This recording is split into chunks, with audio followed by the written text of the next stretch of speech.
You are listening to Leaders and Legends, a podcast produced by Veteran Strategies and featuring conversations with fascinating and impactful men and women who have shaped our world, our communities, and our history. My name is Robert Vane, Principal of Veteran Strategies, and your host for our discussion. You are listening to Leaders and Legends, a podcast presented by Veteran Strategies, a local veteran public relations enterprise, and sponsored by Girl Scouts of Central Indiana, Garmong Construction, the Crowne Plaza Hotel, Grand Hall, and Conference Center at Historic Union Station, the law firm of Bose, McKinney, and Evans, and the Bose Public Affairs Group, the McGinley's Golden Ace Inn, and MacAllister Machinery, your friendly neighborhood Caterpillar dealer. You can find all your sales and rental equipment needs fulfilled at MacAllister.com. We are pleased to announce our podcast is now a member of the All Indiana Podcast Network. In partnership with Wish TV, you can find Leaders and Legends at allindianapodcastnetwork.com. Thank you for joining us on the Leaders and Legends podcast. Our guest today is Notre Dame great, All-American, and recipient of one of the most famous passes in the history of Notre Dame football. And we'll talk about the Snow Bowl before our time is up. Mr. Reggie Brooks, thank you, sir. Thank you. Thanks for having me. Well, it's an honor. As someone, as we were talking before we started recording, as a Catholic kid from Indiana, I remember my father rooting like crazy for Notre Dame, and I remember games when I was a kid, but it was really your era, in the era of slightly a few years ahead of you, when Notre Dame came back, that reignited what Notre Dame football meant, not only to the state, but also to people around the country. I'm very excited to talk to you. I'm almost giddy, I would have to say. And the first thing I wanted to ask you is, as I was reading through your biography and watching clips on YouTube and various things, is I was struck that you went to Notre Dame. You're from Oklahoma. That's not a bad football school, not a bad football state. How did you matriculate to South Bend, Indiana? And if you want to address this as well, how did your older brother, Tony, matriculate to Notre Dame, Indiana? Well, it really started with him and my dad. So, my brother was Gatorade Player of the Year for the state of Oklahoma. So he was being recruited, by everybody in the United States, very highly touted. And Oklahoma was like really on him hard, in particular, Barry Switzer. I remember Barry Switzer coming to my mom's job, trying to woo her to get my brother to come to Notre Dame. And, it, for all intents and purposes, we were thinking he's going to wind up at Oklahoma State at the least. So, you get like back then you got like all the mail, and he used to get bags and bags of mail that'd be dropped off. And it was kind of funny because my dad was a postal worker, a postman. So, he would get, he would see it when he'd go to work, he'd get all the, see all the mail, and, the guys would rib him about, man, your son, he's the man. But I remember Tony, like he would kind of go through the mail again, Michigan, Penn State, you got USC, UCLA, Miami, you name it across the country. He's being recruited by, LSU, Alabama, Texas. So, he would always read the Oklahoma mail because we grew up, Oklahoma fans, with Wishbone and everything like that. But he picked up, we didn't know where Notre Dame was. I mean, really had no concept of it. Well, when you were being recruited, Notre Dame was terrible. And Oklahoma just won a national championship. Was it 85? 85, yeah. And so, we were going, and he was about to toss the Notre Dame letter to the side, and my dad saw it. And so he starts telling us about all the history of Notre Dame and, the Gipper and Rockney. And we're like, who the hell are these people? We had no clue. Did they tell you that the current president of the United States at the time had played George Gipp in the Of movie? course. I mean, he gave us the full, and we're still like, okay, we had no idea where Notre Dame was. And then we watched the game. Again, it was not a great outcome. But what struck us was the, how they came in with the cameras and it shone on the dome. And it just looked like this mystical place. And, tied it in with what my dad was always hyping. He said, this is a great institution. They have great history. And my dad was a big proponent of the history of the game. So he made us, study the history of the game and know the different, aspects. And, when Notre Dame, even Leahy, he talked about, they going 4 years in a row and not losing a game. And, we're thinking, okay, there's some lore and legend from a history standpoint. He started naming off the Heisman Trophy winners. So it piqued our interest. But, Oklahoma was still the top winner. So it was actually when this is before this was not legal, but Coach Holtz had some of the donors, some of the alumni at Notre Dame from Notre Dame that lived in Tulsa to come and film some of my brother's games, and then he would ship them back to South Bend so guys could look at them. And lo and behold, we find out that some of the more prominent donors at Notre Dame lived in Tulsa. And being from North Tulsa, it was a very Tulsa was fairly segregated. So you had the South Side and North Side, and North Side was not a lot of opportunities there. Again, the high school we went to was pretty much a prominent one. So as we're learning more, we're starting to see a lot of the high profile individuals that we knew around Tulsa. They wind up being Notre Dame alumni, which was like, oh wow.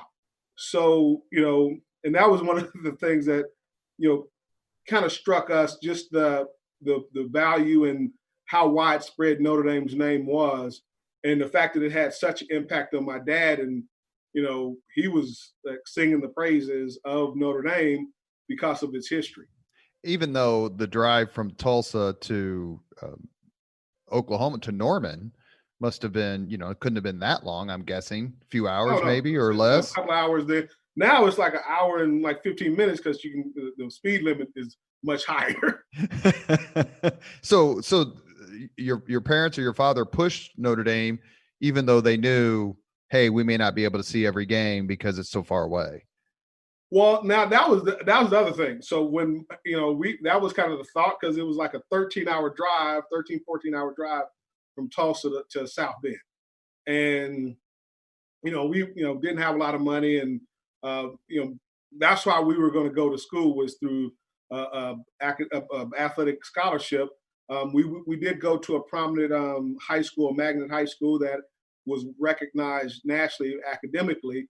So we had and that was the one thing that, again, that helped us with Notre Dame, is that, Notre Dame being an educational institution, and us having the background in education. And that was the one big thing for my mom, is that as long as my babies get a good education, she care less where we went to school, just make sure you get that degree. But did you get the sense, before we move on, that your parents knew and or Coach Holtz made it clear that a degree from Notre Dame is just different? Exactly. And it didn't hurt when Barry Switzer went to my mom's job and basically said, what is it going to take for your son to come to Oklahoma? And that really upset her, because she was like, you can't buy my children. And that pretty much nixed Oklahoma from being in having any opportunity. Because again, as much as my dad, pushed Notre Dame, it was my mom. She ruled the roost, and so her word was law. And he had her sold on Notre Dame. And then when Coach Holtz came into the living room, that little fella is magical. I mean, he did the magic tricks. Was talking to my mom and my mom and dad, and he had them wrapped up pretty quickly. And even then, my brother was like, yeah, I'm still going to go somewhere where I can go party. And then what happened? My mom, she's like, you're not going to Oklahoma. And, Lou Holtz, because he said, hey, you're going to play high level football again. At the time, Notre Dame wasn't doing, and he was really his first recruiting class. Right. Yeah, was him, Tony. Right. Tony, Ricky Waters, Todd Light, Boo Williams. So it was a number of guys.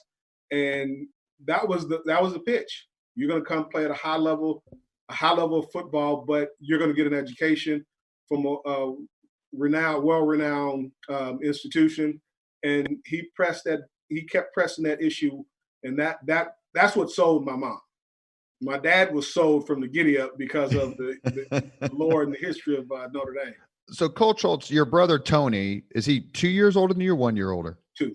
2 years older. So he comes to recruit Tony successfully. Tony goes on to Notre Dame to be a star player by every measure. So were you in the room and involved in your older brother Tony Brooks's recruiting process? I mean, were you allowed to kind of, quote, hang around, for lack of a better term? And during that period, did Holtz say, Reggie, I'm coming back for you, so don't you go anywhere? Or was it kind of like, hey, I'm going to go where my brother goes? No, for me, it was more of, again, I didn't really get a chance to, to be honest with you, I really didn't want to hang out because, again, that didn't really resonate with me. I was just trying to make the team as a high school player. And at the time in the spring, I was focused on track. I ran track, so I was kind of doing my own thing. And to be honest with you, I was kind of like thinking more, that's his deal. That's for him. Mm-hmm. And at the time, like I said, Notre Dame wasn't very good. So I'm like, wasn't really feeling Notre Dame personally. But as he went, and then we would go up, and like you said, it was a trek. Mm-hmm. But after my games in high school on Friday nights, we would leave Friday night after the game and drive up to South Bend overnight. My dad and a good family friend of ours, we had this van. We'd climb in the van and make that trek, and we would get there early in the morning, go find the hotel and, go to the game. And that was kind of our ritual. But me going back and actually going to the games and getting to meet some of the players, but also the atmosphere, a fall at Notre Dame is like no other. That's beautiful. It was, so I had the opportunity to kind of experience Notre Dame from a fan perspective and just be able to take in the atmosphere of a game and not having been kind of pressed to get ready for a game. But you stayed on Holtz's radar. Forgive me. You stayed on Holtz's radar, right? Like he was aware of you, and he thought, so by the time you started entertaining college choices, the whole, well, Notre Dame's not that good right now, that was out the window. Exactly. They had just won a national championship my senior year, and that carried a lot of weight with me. But at the same time, you had several guys on the team that I'd gotten to know through my brother. And, so I had a familiarity with the program and how they did things. So it wasn't a foregone conclusion because at the time, Oklahoma State had Barry Sanders and he was on his way out. He was leaving early as junior year. And I was feeling Oklahoma State because they ran the I formation. It was very similar to the system I ran in high school. And we would go down there quite a bit. And I knew a lot of guys that came from my high school played at Oklahoma State. So there was Oklahoma was out because, again, what happened with my mom and Barry Switzer. But Oklahoma State was still very much in the picture for me my senior year just because of, the proximity.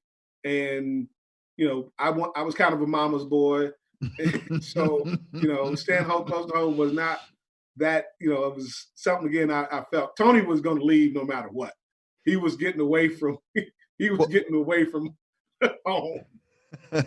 Is my memory failing me, but would you have been at Oklahoma State the same time as Thurman Thomas? No. So Thurman Thomas was before Barry. So he's before Barry Switzer or Barry before Sanders. Barry Sanders, excuse me. So yeah. He and Thurman was, like I said, I remember my 8th grade year going into 9th grade, went to the one of the Oklahoma State camps and had the opportunity to meet Thurman, and was always cool because, like I said, when I finally made it to the league, he was one of the guys when we played Buffalo or I'd see him around. Mm-hmm. He always remembered me from the time when, like I said, he was a senior and I was going into the 9th grade.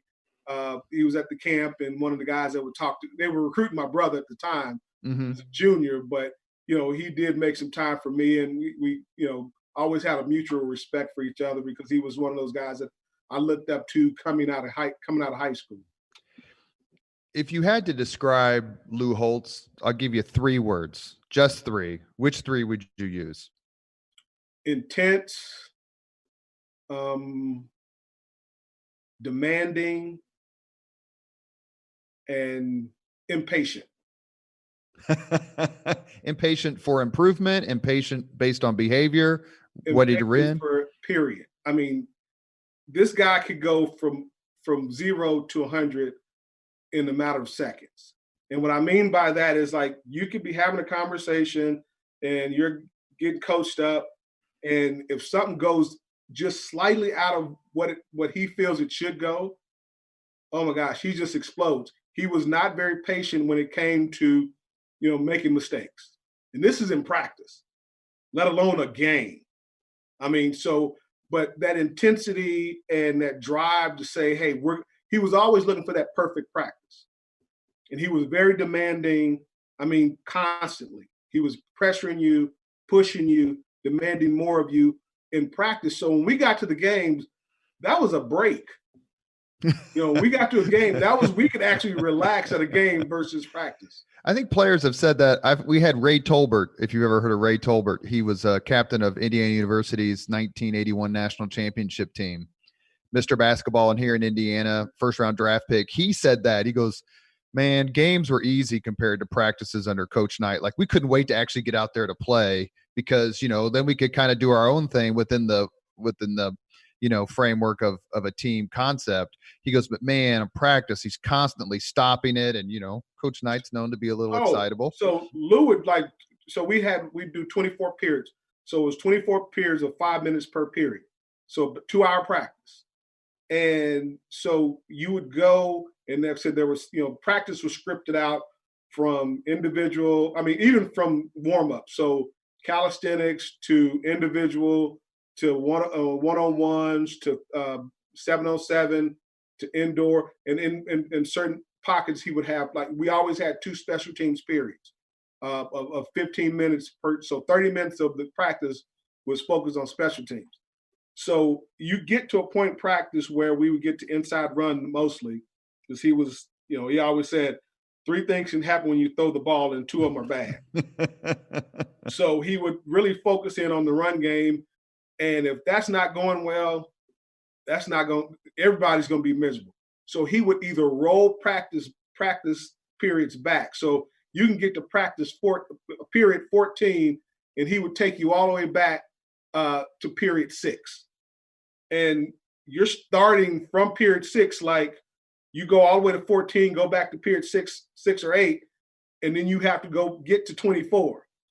So many a day we were late getting out of practice because, again, he was that demanding, and he would make things, he would always run it again. And this one play I will never forget is, and I had to be crazy or something, but we were full pads and we ran a play, and the right guard messed up the play, and we got tackled in the backfield. He just freaking lost it. Get him out of here. He got told the right guard to get out. And so the offensive line coach is going to put in the backup. He's like, no, we're going to run it without him because it's like he wasn't even there in the first place. So we're in full pads, Nat grant you, and the defense knows what play we're running, and we're missing the right guard. And I run the play. Oliver Gibson is the nose tackle, and he comes off and literally almost knocks me out. I'm literally looking out of my ear hole. Just blasted me.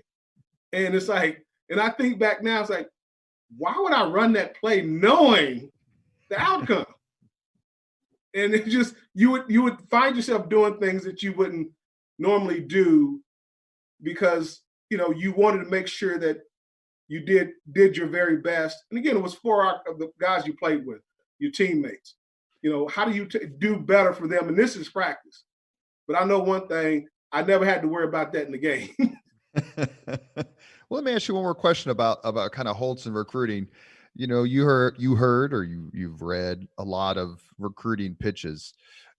And one of the things that I read when I read recruiting stories about Notre Dame players is that the coaches and the folks talking to prospective Irish say, look, this is a 40-year decision. Like, I know you don't understand now, but you will understand how this is going to impact your life for the rest of your life. You won't just play and then leave.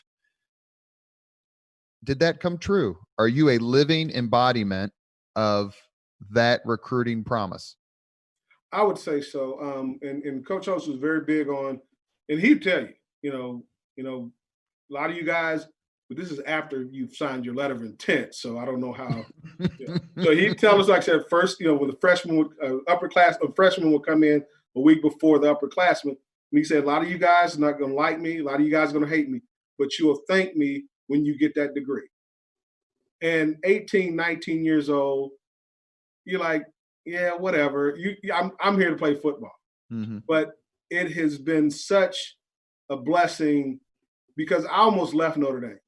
After my sophomore year, I was frustrated, wasn't getting opportunities. It was, the cultural differences really, impacted me coming from North Tulsa to, South Bend, Indiana, which I knew nothing about. It was very difficult, and just the transition, because I didn't grow up Catholic, and Notre Dame was very Catholic. But my dad was like, you made that commitment, you're going to stick with it. And I'm so glad that he forced me to grow up. And you're going to have challenges, you're going to have, things happen. But the thing about Notre Dame that I always remember is, people cared for you. You cared for your teammates, but you were required to go through some things that were difficult, but it lets you know you can overcome a lot if you have people that genuinely care for you and want the best for you. And I can go anywhere in the country, and in some cases the world, and if I'm wearing that interlocking ND, there's an instant connection that people will acknowledge, connect with, and communicate to you. What, you from Notre Dame? And I'm literally in Tanzania, and this is 2011, 2009, I believe. I'm in Tanzania, Africa, and we go out, was, kind of going back and forth. Went out with my Redskin gear on one day, played with the Redskins. Nobody gave me a second look. A couple of days later, I had on a Notre Dame hat, and was out in the market, and these guys came up to me, Notre Dame. Didn't speak a lick of English, but they knew that interlocking ND. And that really hit home for me, is like, wow, this is a worldwide brand like no other. Did your brother and Coach Holtz know that you were considering leaving the school, or is it just something you confided with your family, your dad? Just my brother did, and I called my dad before I was going to go see Coach Holtz, and that pretty much nixed that meeting after talking to my dad. So I was like, I'm just going to figure this out.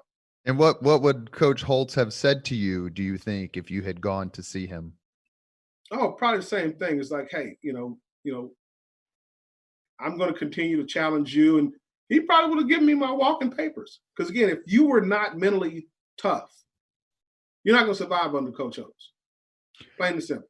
If you did not have the mental fortitude to deal with the pressure that you were going to be under, we were under pressure mentally and physically, was a constant.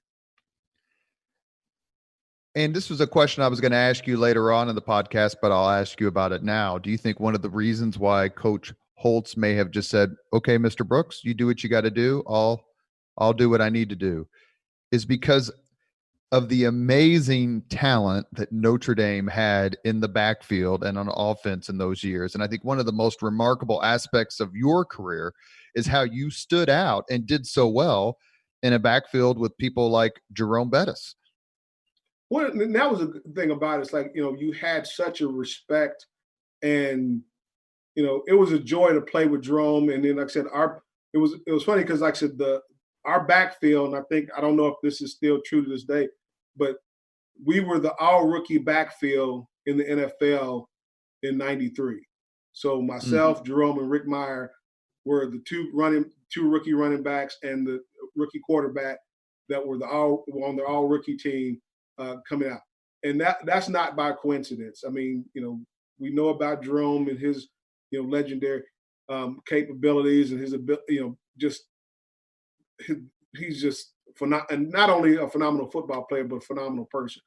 Rick Meyer, and I always said, I think again, of all the things I love Coach Holtz, but I think again, had Rick had a more pass-oriented offense and someone that knew the passing game a little more focused on it, he would have been phenomenal. But did pretty good and is doing pretty good, doing well for himself now. But that started because we were behind a Tony Rice, Rodney Culver, Ricky Waters, my brother, Anthony Johnson. So if you were going to succeed, you had to step your game up. And like you said, we were so deep in the backfield. That's one of the reasons, again, Dorsey Levens was in our class, and he decided to go to Georgia Tech. Yeah, that's right. And I think it worked out for him well, and he's still, to this day, a very good friend. But just the talent and the competitiveness of that backfield was unparalleled.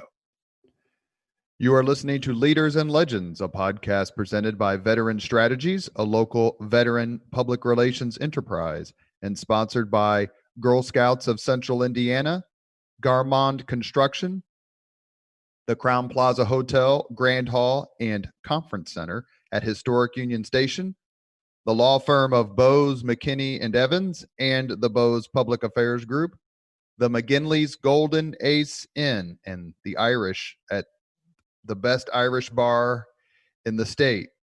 The Golden Ace are going to be loving this podcast for sure. And MacAllister Machinery, your friendly neighborhood Caterpillar dealer. Our guest today on the Leaders and Legends podcast is a Notre Dame legend, All-American Reggie Brooks. You were a senior in high school when Notre Dame won the 1988 national championship. What was it like to watch that season? Maybe you got to go to a game or two, but to watch that season unfold, given Coach Holtz's visits to your older brother Tony, and Notre Dame wasn't that good, and here they are, 2 years later, Holtz's third season, and they are rolling. They beat number one Miami in what's probably the greatest game in Notre Dame history, or certainly very close. They beat Michigan. I'm going to ask you about that.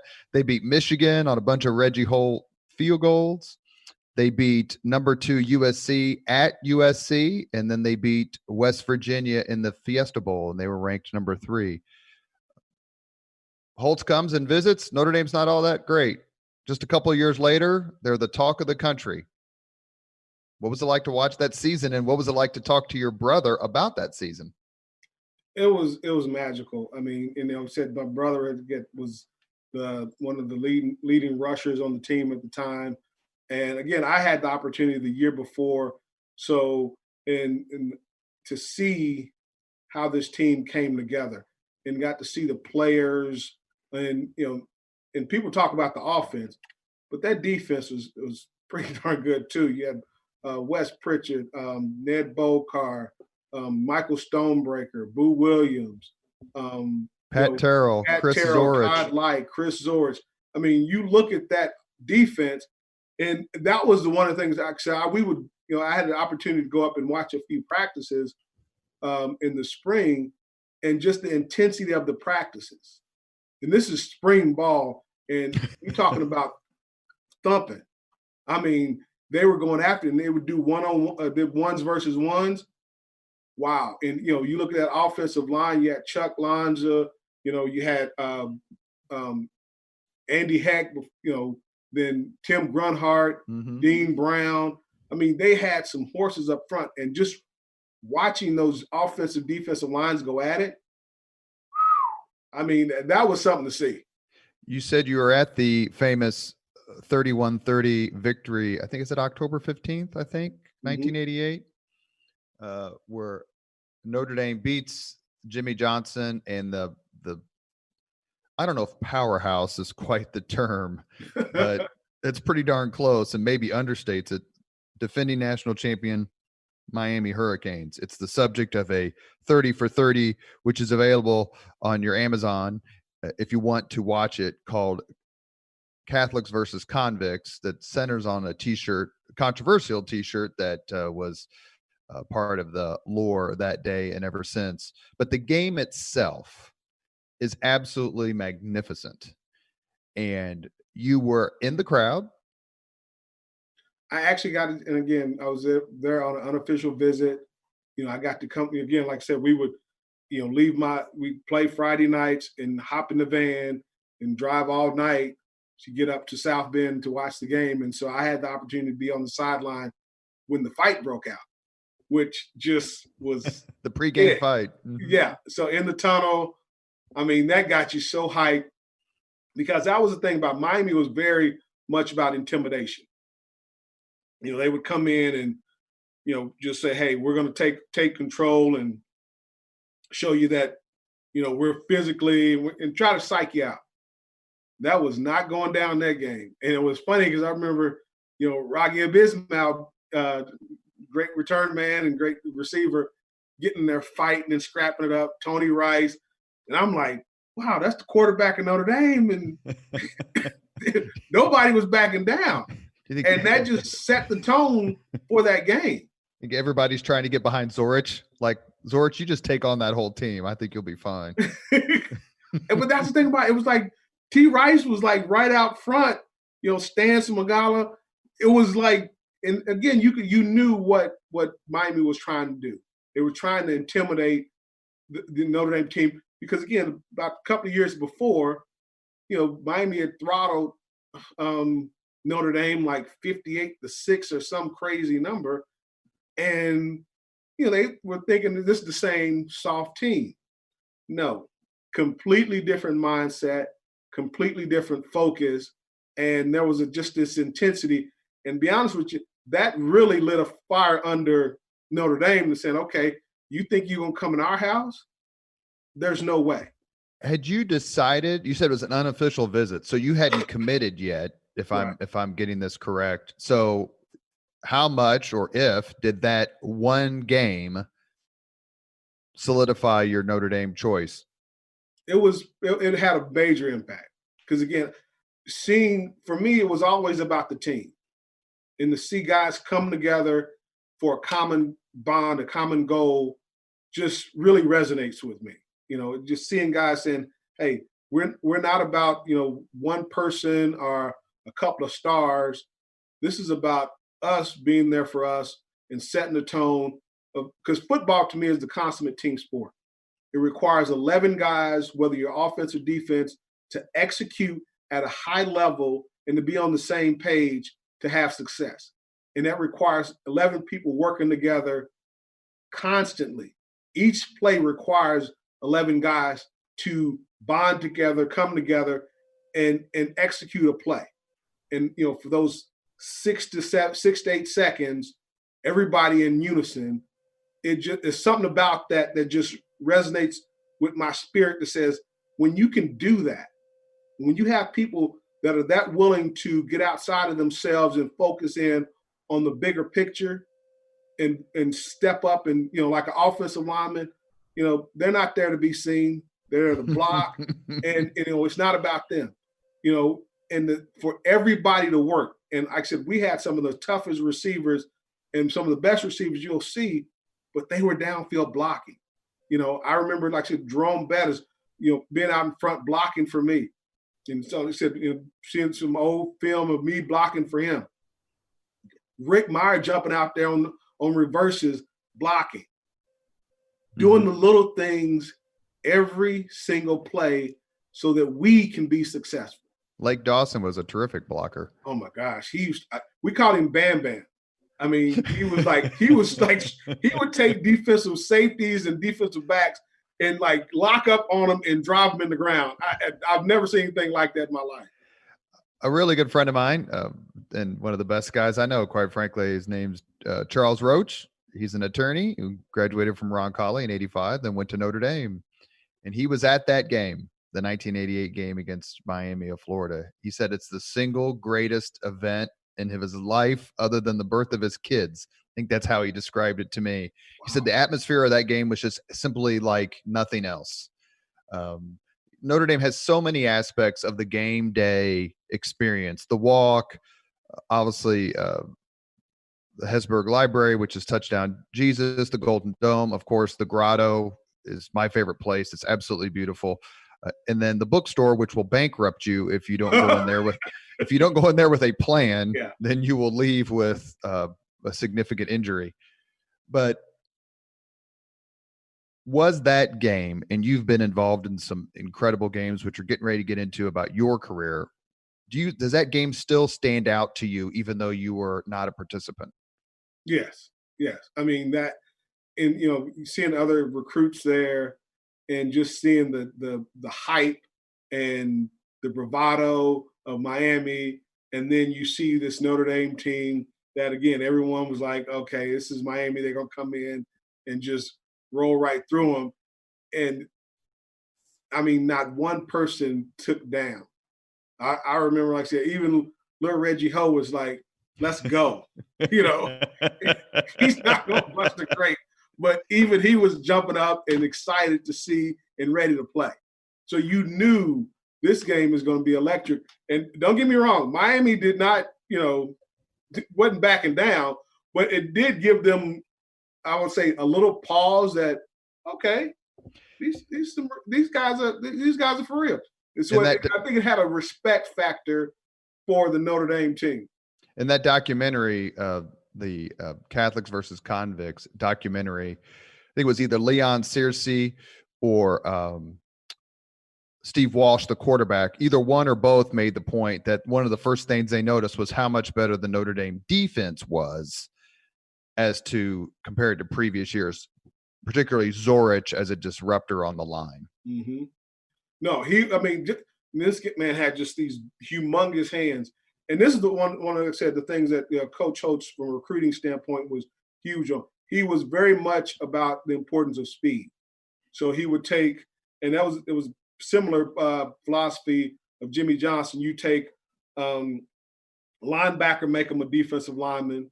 You take a defensive back, make him a linebacker. But it was about speed. And you saw a lot of the improvement over those first few years was in the speed of Notre Dame's defense as well as offense and their ability to match up. Todd Light was a 4-4 guy. You look at Stance Magala, 4-3, 4-2 to some degree. So you had a lot, Pat Terrell, 4-4. You had a lot more speed in the positions that for a number of years you didn't have at Notre Dame. And that really, sunk in with me, because that was one of my things. Like I said, I came out of high school as a track guy, but that could play football. Your seasons at Notre Dame, Reggie Brooks's seasons at Notre Dame, produced some of the best seasons Notre Dame's ever had. They went a total of 41-8-1. They won 3 bowl games. Should have won all 4 if it wasn't for the Phantom Clip, which we will talk about. Yeah. They, in 1989, his freshman year, coming off a national championship, they lost only 1 game, and that was at Miami, but then whipped up on Colorado with the number 1 team in the country in the Orange Bowl. And they finished second. In 1990, Notre Dame went 9-3 and lost to number 1 Colorado 10-9 in the Orange Bowl, finished 6th. 1991, they went 10-3, and it includes one of my all-time favorite Notre Dame games, and that's the whooping they put on Florida, who was ranked number 3 in the Sugar Bowl, that has the famous Lou Holtz story about the waiter who had the balls, I guess we could say, to tell Lou Holtz what's the difference between Notre Dame and Cheerios. Cheerios belongs in a bowl. Oh yeah, that was like, I mean, you got to understand. I'll let you finish, but no. That, You go ahead right now because it made such an impression on Holtz that he mentioned that story at the post-game interview on national television. He must have been fired the hell up. We all were, because you got to understand, like I said, you're there for about a week. And let me say, I will say this in terms of bowl game pageantry and activities, the Sugar Bowl was my favorite by far. And like I said, I went to 2 Orange Bowls, which were awesome as well, and Cotton Bowl. But like everywhere we went, so he wasn't the only one that heard that said. And you got to say, SEC fans can be pretty obnoxious. I'm just going to say it. And so everywhere we went, that's all you heard. So when we would go out, you go out and after practice and you go grab something to eat. Anywhere we went, you get the gator chomp, we're going to destroy you guys. That saying what the difference between, what's the difference between Notre Dame and Cheerios? I heard that no less than 50 times in the course of that week. Well, and we should add a little context. So Notre Dame was 9-3 headed into bowl season, and under the current configuration, they wouldn't have gotten anywhere close to a Sugar Bowl. No. Florida was ranked number 3. It was one of the best teams in the country, had an amazing offense. And so the thought was, Notre Dame was barely in the top 20, was in the top 20, but barely in the top 18. 20. That's right. And Notre Dame didn't deserve to be at the Sugar Bowl with Florida, and it's only because they're Notre Dame and they always get treated differently. And everyone thought Florida was, quite frankly, going to put the hurt on Notre Dame. And what happened was, and I want to ask Reggie about the second half. The first half was a little and then the second half, Florida was a phenomenally talented team. Notre Dame ran it down Florida's throats in the second half and won by, it was like 36-22 or 39 something, won like easily. 24, something like that. It was, and that was the thing about it. It's like going into that, guys was pissed. And so because they had just a ridiculous offense, they were throwing the ball, throwing for like 400 or 500 yards a game, just crazy numbers. And so Coach Holtz employed a drop 8 and sometimes drop 9. So what that means is, like I said, you have the drop 8, you have 3 guys rushing the passer and the other 8 players dropping the coverage. And a couple of times we had 9 guys dropping the coverage and only 2 guys rushing, because Shane Matthews was basically a statue. He was not going to run anywhere. So the thought was to take away the passing lanes, and we would mix up the defense. And again, the first half, they would move the ball all the way down, but they were scoring field goals instead of touchdowns, because when they would get down into the red zone, we would be able to stall them. But the whole time we were always, we knew we could wear teams down. We're going to keep pounding you. Like I said, hit that sledgehammer, hitting the rock. Again, it doesn't look like you're making a dent, but you keep pounding away, and soon you'll start seeing those cracks. And again, they just wore down. And then as a running back, that has to be what you live for. In the second half, Notre Dame just runs over Florida, including 2 iconic and significant runs by Jerome Bettis. And I don't think one of the commentators, it might have been Dan Deerdorf, because it was covered by ABC, said, "I guarantee you Steve Spurrier did not think his team would lose to Notre Dame tonight." No. And they were kind of smug too, in terms of it was an arrogance about them coming in that game. Like, they didn't feel that we deserved to be there either. Right. Because you would have, like, during the week, you would have like these mixed team functions where, the pageantry, you go to different dinners and activities where both teams would be required to be at some of the functions. And we had a lot of guys on our team that were from Florida. So a lot of our Florida guys were hearing all the smack that's being talked, because we practice up to a point, then fly home, for Christmas. and we would always usually have to leave out Christmas Day heading to the bowl site. So a lot of our Florida guys had been hearing, oh, well, we're going to, we're going to destroy you guys. You guys don't have a chance. And so, it was the trash talking was going even before we even got to the bowl game. So you add that plus fans just everywhere we go. If we wore anything Notre Dame, they were harassing our fans. Just the disrespect was next level of disrespect. And it's just like we were so keyed in to we didn't want to go out and hang out anymore. We just wanted to get to the game because we were that pissed off. Well, and the one thing I remember, and then we'll talk about your senior year and then some general conversation in the minutes we have left, but Holtz gets carried off the field. That's how big of an upset it was. And it's funny to think that because Notre Dame was riding high. So who would they be upsetting? But that year didn't work out exactly how everyone had planned. I want to know, to the extent you can tell us, what was that locker room like after the Florida victory over Florida in the Sugar Bowl? That has to be a locker room you remember. It was like just a release and everything. It was just a sweet release of, you had been waiting for this for a whole week, just getting to that point, and to do it in the fashion that we did it. Needless to say, that night there was a lot of partying going on.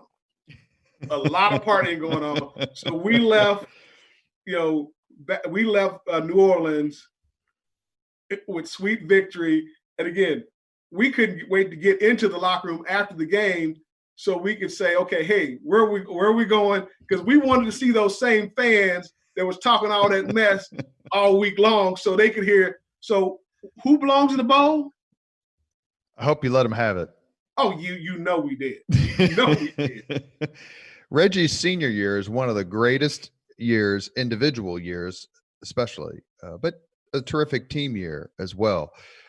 Reggie Brooks' senior season at Notre Dame, he rushed for 1,372 yards with an almost unreal 8.0 yards per carry average. He scored 13 touchdowns, was named an All-American, and finished 5th in the Heisman Trophy voting that year.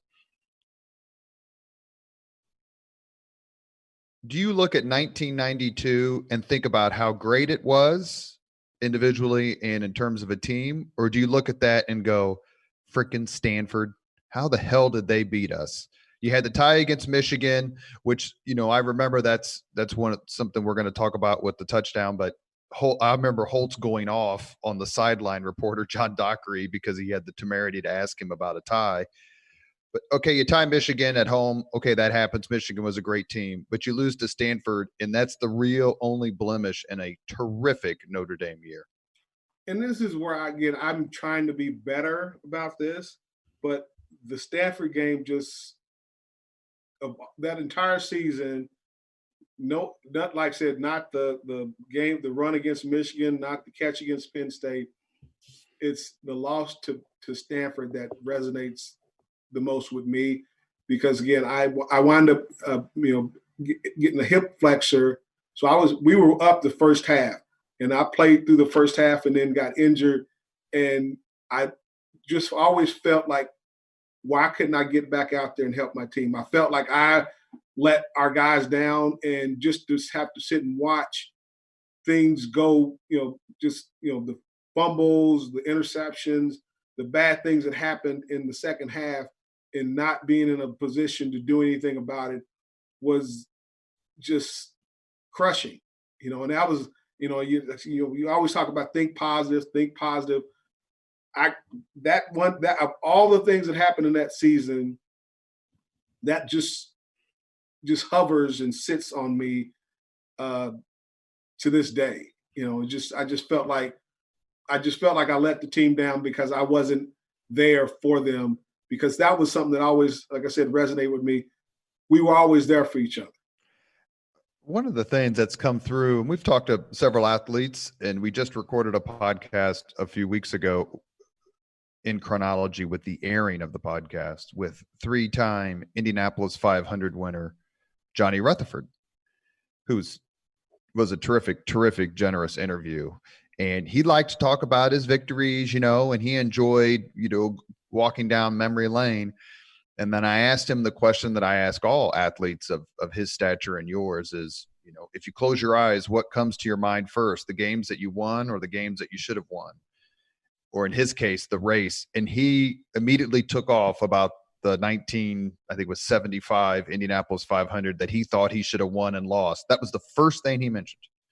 And here I am talking about 92, and I kind of led you to it, but Stanford was a good team, but not a great team, and beat you, I don't know, it was like 33-16. I can't remember the exact score. We were up 16, I think 16-0 in the first half, or 16-3, and to just see the wheels fall off in the second half, I mean, it was like surreal, being on the sideline and just feeling helpless to see things just go awry in a matter of a half. Well, and Stanford was coached, I think, if my memory serves, by Bill Walsh, who coached Stanford, then coached the 49ers, and then did Notre Dame games with Dick Enberg, and then came back to the stadium and won that game. But let's not, neither of us dwell on this because we want to have a good rest of the podcast because we'll get all weepy. Well, you remember a lot of the except certain plays here and there. So if this didn't happen, because that was a game again, if we could have connected on maybe one or two of the deep ball passes that were wide open that, we just didn't connect on, the what ifs. I mean, that is the what if game of the century for me. Well, let's talk about another maybe what if or not what if, since we've got you on the podcast. I remember watching this, it was 30 years ago, but I remember it and just thinking, you've got to be kidding me. And that's the phantom clip call on the miracle Raghib Rocket Ismail punt return against number 1 Colorado in the Orange Bowl. It's your sophomore year. Colorado wins 10-9, but if the call doesn't come through, Notre Dame ends up winning that game. If you can look it up on YouTube, it's an absolutely beautiful punt return. They kick it to Rocket, which is the first thing you can't be serious. He takes it all the way back. There's a 1% clip on the play that they shouldn't have called. What's it like being on the sidelines when you see something so unbelievably beautiful ruined by some insurance salesman who can't get out of his own way? Well, the thing that stood out to me about that game, and particularly that play, was Rocket called it. He said, "I'm taking this to the house." And, again, this is, for one, we were like, how are you going to do that? Because there's no way these people are they're going to kick you the ball. I mean, they kick it right to him. Yeah, that would be the most asinine thing to do, considering that is one of the only ways that we were going to have an opportunity to win that game is if they kick it to you. Because we always expected to have a return, or a block punt. We were very diligent about special teams, and that was something that Coach Oates was adamant about. We were going to be the best coach special teams organization there is. We're not. I mean, we might make some mistakes, offense, defense, but we're going to be prepared to win the special teams battle. And that was always something, again, every practice, we would have 2 periods, 2 15-minute periods of special teams where we just focused on that. And that's returns, coverage. So we were looking to block a punt, a return, you make a return. And when you got a guy like Rocket, again, you block a little harder. You do a little bit more because if you give him an inkling of a chance, he's going to take it to the house. Another top returner was Ricky Waters. We had guys that we expected to make returns if we just did our job. If we did our part, we're going to get in the end zone. And in 1990, in the quote-unquote tiebreaker rivalry game against Miami at Notre Dame, Rocket they kick it to him again. The Hurricanes kick it to him, and he takes it back. And that's almost, if not the margin of victory, pretty close. It was a really good game, a close game. 29-9. 29-20. I'm sorry. That's right. Speaking of the Rocket and touchdowns, it was your freshman year. I was in the military. I was in the Army. And one of the great things about Notre Dame in the late 80s is my roommate, Kenny Terry, who I hope is listening to this. terrific man, was a Michigan fan. And so the fact that Notre Dame owned Michigan in the late 80s when I had to deal with this guy was very, very great. It was very grateful to Notre Dame. But were you on the sidelines in Ann Arbor your freshman year when number 1 Notre Dame beat number 2 Michigan and Rocket takes back 2 kickoff returns? Yes, and it was just a miserable. I don't know why Michigan was always a miserable place. It was either raining or just dreary looking. It's like it was a horrible rainy day. It was a terribly rainy day and but windy. That was kind of like that was Michigan because we had that at Michigan State too. I don't know if that's just the state of Michigan. It's just like dreary and depressing. So I was there, and again, and like I said, the first one, we returned it. We're thinking, and be honest with you, the second one, even Coach Holtz didn't think they were going to kick the ball to him.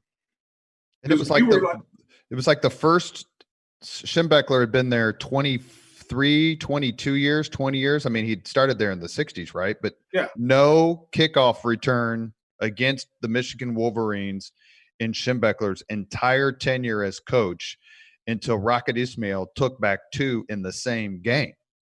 And I think part of that was some arrogance on Michigan's part because Coach Holtz and Bo, they've known each other for years. They were on the same staff for Woody Hayes, yeah. Mm-hmm. And they had a similar philosophy and perspective and how they approached the game. And so I think it was just one of those deals where, the reason they kicked it to him a second time was just arrogance. It's like because again, Michigan was always big on special teams as well. That was a big part of their game. So I just really think arrogance played into that to say, well, you returned 1, but there's no way you're going to be able to return 2. So we're going to kick it to you again. It's like, why would you do that? And those 2 kickoff returns were the margin of victory. Without those touchdowns by the Rocket on kickoffs, Notre Dame would have lost that game. Let's talk about your senior season. There's a couple of things I want to ask you about. One is the famous unconscious touchdown where you get hit so hard that it's actually kind of scary to watch. I watched it just again last night. But you score a touchdown against Michigan unconscious, or is that overstating it, or is that an actual occurrence? That is literally my least favorite play. Because 1, I don't remember it until I saw it in meetings the next day. And 2, getting knocked out is not cool. The trainers and the medical staff or whatever, they don't play around. They rush right onto the field. Like they immediately know like this isn't a normal condition. No, actually, I face planted, into the end zone. And again, I don't remember any of that game. After the game, we in the post game presser, I couldn't answer any of the questions. I'd forgotten the parts of that whole game. It was just gone. So I did go back out and finish the game, though. I was just getting ready to say, in today's NFL or college, you wouldn't be anywhere near that field. No, I got the smelling sauce and, how many fingers, and the numbness went away because literally the whole left side of my body was numb for a while. So once the numbness subsided and I could somewhat see, there's no way I wasn't going back out there. One of the things that your class did, and I was going to ask you about the pressure of this, is Notre Dame went undefeated against USC for 11 straight years. Your class, all 4 years you were there, beat USC. How important was it for you to keep that streak alive? That was huge. So there were two games that were paramount, at least in my time at Notre Dame. It was the Notre Dame USC rivalry and the Notre Dame Navy game. Notre Dame Navy was more about respect and honoring the connection between the Navy and Notre Dame, because again, for years, Navy enlisted their officer program and kept Notre Dame's doors open. So we are indebted to that series. And I know a lot of people that go, why do you keep playing that game? Because they run that option and they can get injured. Then no one can say anything bad about Navy to me, because again, I'm big on history. That game and then USC are the two. Again, we can lose every game, but those two. And I would be like, oh, but losing to USC, to this day, and like I said, you can you ever talk to any of my kids? We have 5. My wife, me and my wife met at Notre Dame, and to this day, I was like, we have 2 more going to college, and all of them know you can go to any other school in the country, any school, and I have no problem, paying the tuition and paying for those others, but I will disown you if you go to USC. It's just not acceptable. So a terrific Notre Dame game against USC is 1989, where USC comes to Notre Dame Stadium as winning, and then Notre Dame comes back in the second half. You're 4-0 against USC. You were 3-1 in bowl games. Should have been 4-0 if it wasn't for that awful call against the Rocket. A rival of Notre Dame's back then, which has gone by the wayside because Penn State decided to join the Big Ten. But the Notre Dame-Penn State rivalry in the 80s was as intense as anything. And quite frankly, Penn State did very, very well against Notre Dame. Your last home game as a senior is famous as the Snow Bowl, November 14th, 1992. Notre Dame's ranked number 8. Penn State is ranked number 22, but Penn State is winning almost the whole game in horribly cold conditions, blowing snow. It's probably all the things that you thought you didn't want to leave Tulsa for. But it comes down to a touchdown catch by Jerome Bettis and a 2-point conversion that lands in your feathery hands.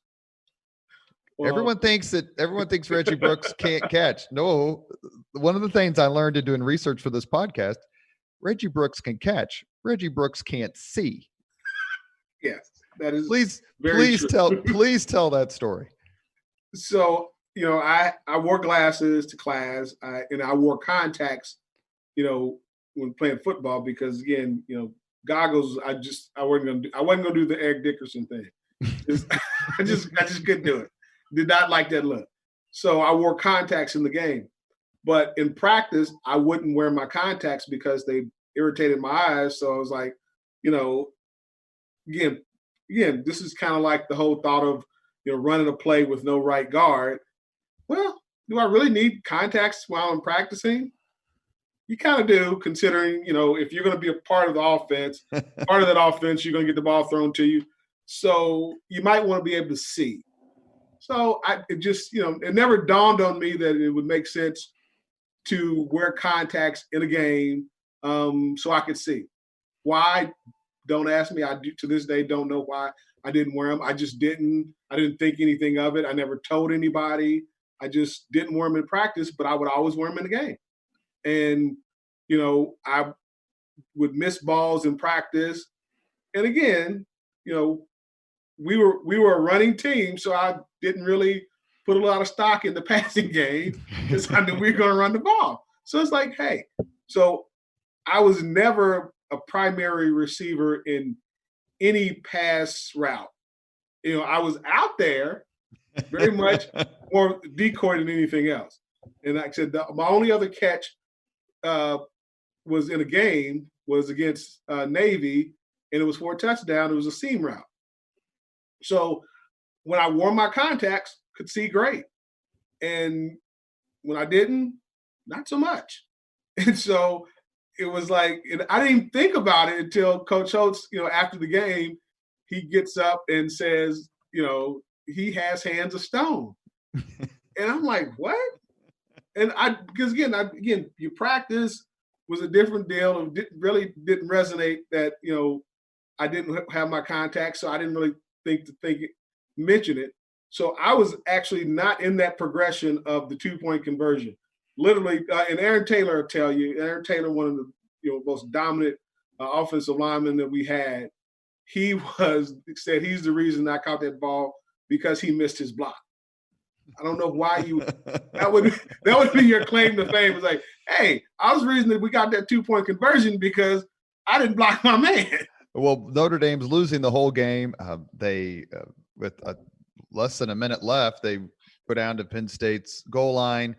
They throw a pass to Jerome Bettis, which is actually their 2-point conversion play, but they used it to score the touchdown. They're down 16-15. Coach Holtz, according to what I saw and read, basically draws up a play on the sideline. Rick Meyer, and I'm going to post the clip of this play on Facebook, but Rick Meyer throws a beautiful pass. Reggie Brooks lays out for it, catches it. Notre Dame wins 17-16. One of the things that's interesting when watching that clip, especially when you watch the entire game, because NBC has their vault open and have all these great Notre Dame games on YouTube that you can see. You walk off the field with that football. Do you still have it? Oh, yeah. Without a doubt. And it's at home because I'm in my office. I was looking up to see it because I have my helmet here, the trophy, but it is at the house. And it's it got it inscribed Notre Dame, Penn State, 17-16. And it doesn't say the Snow Bowl, but because you'd get like game ball. So that was the game ball for me. And the other important point of that game was that was the first senior class to leave to win their last home game in Notre Dame Stadium. And that was a bigger part of that game than anything else, is that the previous two senior classes had lost the last home game prior to their last game at Notre Dame in Notre Dame Stadium. That was one of the questions I had written down. Do you go into your last game at Notre Dame Stadium? I mean, you'd been there as a recruit. You had played, by the time of your senior year, you'd played probably 25 games there, at least close to that number. You're just thinking, there's no way we're going to lose my last game at the house that Rockne built. That was the majority of the talk. I mean, within the course of the week, it was extremely important. I mean, Rick, myself, Irv Smith, our secondary was all freshmen, but Brian Radigan, Demetrius DeBose, that was a huge Junior Bryant, just thinking about the guys except our senior class. That was a huge, huge part of that game, and just the tenacity. And, we're talking about we could have tied the game and, ended with a tie, but there was no way. And coach knew it too. That's why he was like, hey, we're going for 2. That was going to happen regardless, just because we did not, and coach knew we could not go out without, that last home game without a win.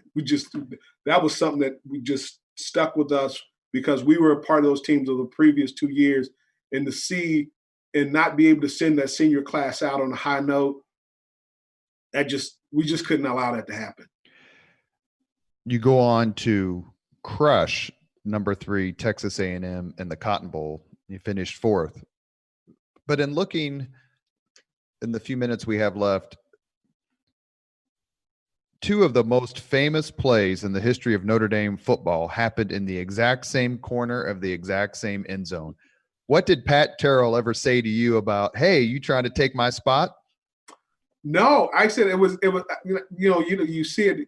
And again, when you're in the mix, in the middle of it, going through it, you don't really think about it. But to be able to step back and reflect on just the magnitude of the plays and be a part of that, be a part of that Notre Dame history and that lore, because you're talking about George Gipp, Johnny Lujak, Latner, Tim Brown, Paul Horning, Paul Joe Horning. Montana, list goes on. Yeah, and but that was the thing. That was the magnitude of what that playing on that surface meant. And even to this day, coming out of the tunnel, and countless guys, even guys like I said, Joe Theismann, even now coming out of Justice Allen Page, coming out of that tunnel, still resonates with guys. Yeah, you may not have been, it may have been years since you played, but to come out of that tunnel, whether you're walking out of it or running out as a player, it's something special. Speaking of someone we'd love to have on the podcast, Alan Page, what an absolute phenomenal human being, besides football player, one of the greatest defensive players in the history of the NFL, one of the greatest players in the history of Notre Dame. But what he's done post-football is just absolutely phenomenal. The Page Foundation is a true blessing, and he does such a phenomenal job with the young people, and it just highlights the importance of education, and how the value of it is something that, again, you can't take that away. And, I've had the just sheer joy and honor of communicating with him fairly regularly, just to talk.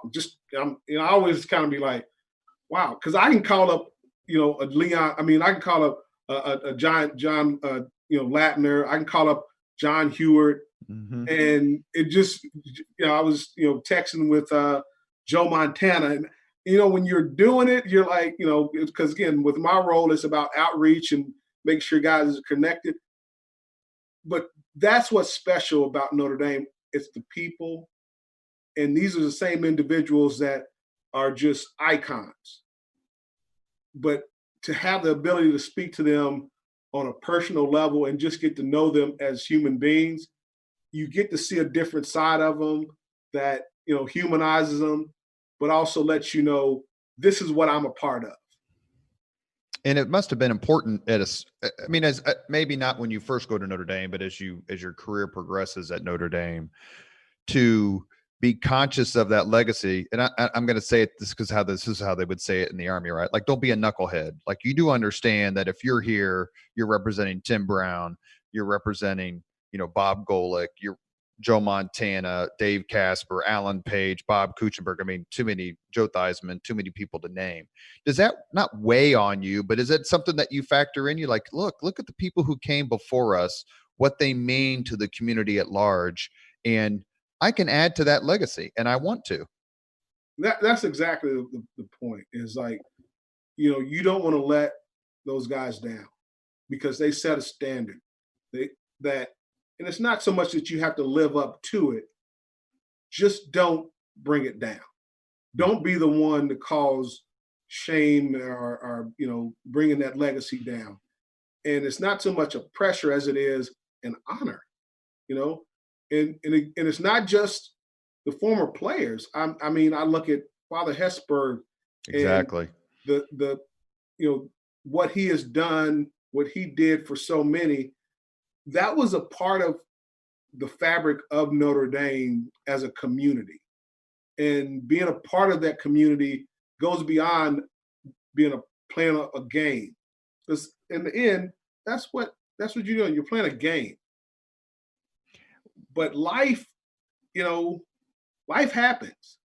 And to see, you see these individuals go out and do great things beyond their playing career. I marvel at the work that Jerome does with, the Bus Stops Here Foundation, Justin Tuck and what he does with his literacy, Rush Literacy, and, Golden Tate and the focus on, veteran, helping veterans. Same thing with Brady Quinn. It's that's where the rubber meets the road, not the success that you had as an athlete, but who are you as a person? What are your values? And that's what you were taught at Notre Dame, to step it up, not only on the field, but in your life, your personal life, spiritual life, but also giving back to others, because that's what you were made to do. Your career, last question before we end with the final 5 questions we ask of anyone. Your career is bookended by two of the most famous seasons in Notre Dame history, the 1988 national championship team and the 1993 team that is one field goal against Boston College away from winning the national championship again, we would think. But that's the famous year where they beat Florida State, which ironically, when it came to the final rankings, the only game that didn't matter to the pollsters was the game that Notre Dame beat number one Florida State. You know, did you ever go like, damn, how come I missed out? I mean, that's just kind of the accident of birth, but you would think, man, that's if I'd gotten there a year earlier, or I'd gotten there a year later, maybe that would have made a difference. Well, and that's why I think the Stanford game resonates so prominently with me, is that, you know, I still feel we should have won at least one more national championship during that period when I was there, because, you know, you see all these opportunities and a lot of these same guys, you know, the Brian Youngs, the Pete Bursages, the Jim Flanagans, you know, the Brian Hamiltons, I mean, that were coming on the back end, the Tom Carters, the Jeff Burses, you know, you had all these, you know, Derek Mays, Aaron Taylor. You had these really talented guys on the back end. It's like that you played with that, man, our senior year, of the 22 starters, you know, 17 or 18 went to the NFL. You know, our offensive line, you had Tim Ruddy, you had Justin Hall, Aaron Taylor, Jordy Halter, Lindsey Knapp, Irv Smith, Oscar McBride, Lake Dawson, Rick Meyer, you know, myself, Ray Zellers. On defense, you had Brian Young, Brian Hamilton, Demetrius DeBose, Carmel McGill, Devon McDonald, Jeff Burris, John Covington, you know, Tom Carter. All these guys went to the league, you know, and a tie and a loss. Oh my gosh. Yeah. Should not have happened. And I completely get it. I mean, I've never played anything at a professional level or even close from an athletic standpoint. But you know what? I can remember racquetball games I lost in 2001, 15, 14, like they were yesterday. And someone's like, dude, it's club racquetball. And I'm like, whatever. Do you keep score or not? Yeah. Exactly. I could not imagine, you know, having the sorts of defeats that athletes at your level, professional and amateur, have to deal with. Obviously, you know, like I said, these folks that we've talked to so far, that's the ones they bring up. That's what they remember. We end the podcast, the Leaders and Legends podcast, and we're with Reggie Brooks with the same 5 questions for everyone. Are you ready? I'm ready. What was your first job? It didn't last very long, but I was in high school. I worked in a movie theater. So I was one of the, I took tickets and cleaned out the movie theater after the people left. Reason I stayed for about 2 weeks, but they were on their feet too long. I was like, I got to sit down. This is just, this is not for me. What was your first concert? Actually, first concert was by accident. This is I was in college and went to a Prince concert and was in that's Atlanta. Good. And to be honest with you, I was not a huge Prince fan, but wow. I mean, a phenomenal concert. Was going, just to hang out with some friends. I said, well, I'll go. I mean, don't have anything else to do. I was doing the spring break. And I mean, just a phenomenal concert. And this is when, like I said, the lead act would perform for more than 30 minutes. That's a terrific first concert. If you could recommend, question number 3, if you could suggest any book for someone to read, which book would you recommend? Well, I'm more into the not fantasy, but nonfiction. But there's this one book I read, and this is a while back, Boys in the Boat. It's a book about rowing and the importance of everybody in the boat. If you anything where it was an 8-man boat, and they're rowing and going, and this is they're rowing in the Olympics at in Germany. Mm-hmm. But it talks about their life through, and how, again, the importance of everybody in the boat. And again, if you're rowing, you have to be in lockstep with everybody. And because if you get any sort of drag or anything is in the least bit off, it will just slow you down. And just the precision that it takes, and everybody being on the same page, from the coxswain to each, and the difference between the guy in the front and the guy in the back of the boat, it goes through all of that, but it also goes to their lives as they go on in the army and in the service and their families. But they always come back to this boat, being one of the 8 in this boat, and winning the championship, and the sacrifice and the commitment that it took to get there, and how it impacted their lives years later. And that book just resonated with me to no end. Our rowing coach, Martin Stone, hit me to the book, and this guy's, rowers are a different breed. So, I was kind of skeptical about it, but after reading it, I mean, I just ate it up. And what's the name of the boat? Boys in the Boat. Boys in the Boat. Number 4, if you could witness any event in history, be there as it happens, which event would you choose? That's a good one. I'd have to say the crucifixion. I know this sounds kind of morbid, but just to witness the gift of life given, and have a better perspective, understanding of my faith, of this is why you do what you do, and the faith that you have in mankind is because Christ gave his life for me. And to be there to witness that, to get the full impact of it, I think would just be phenomenal. Terrific. Last question of the 5 questions. If you could have dinner with anyone living today, 2 hours off the record, just to chat, whom would you choose?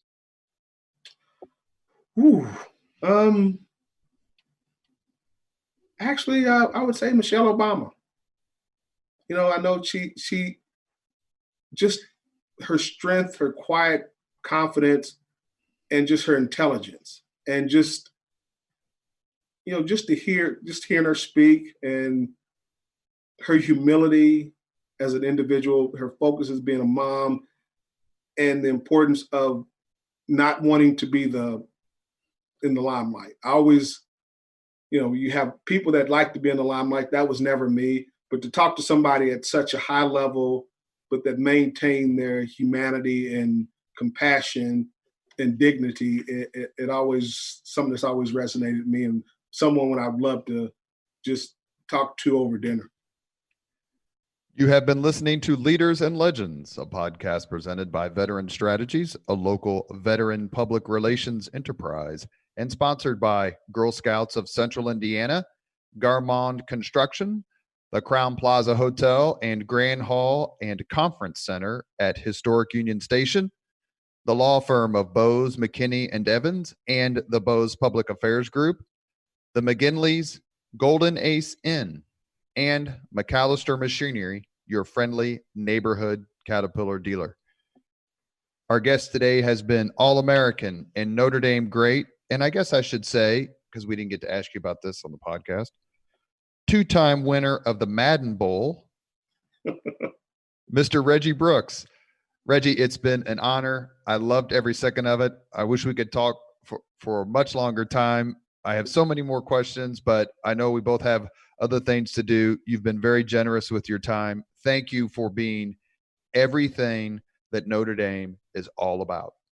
Thank you so much for having me. And again, we don't have to be on the podcast. Keep in touch and continue the conversation. Would love to. Thank you, sir. Take care. Take care. Thank you very much for listening to Leaders and Legends, brought to you by Veteran Strategies Incorporated. If you want to contact us about this program or our menu of public relations services, please send us an email at robert@veteranstrategies.com. That's robert@veteranstrategies.com.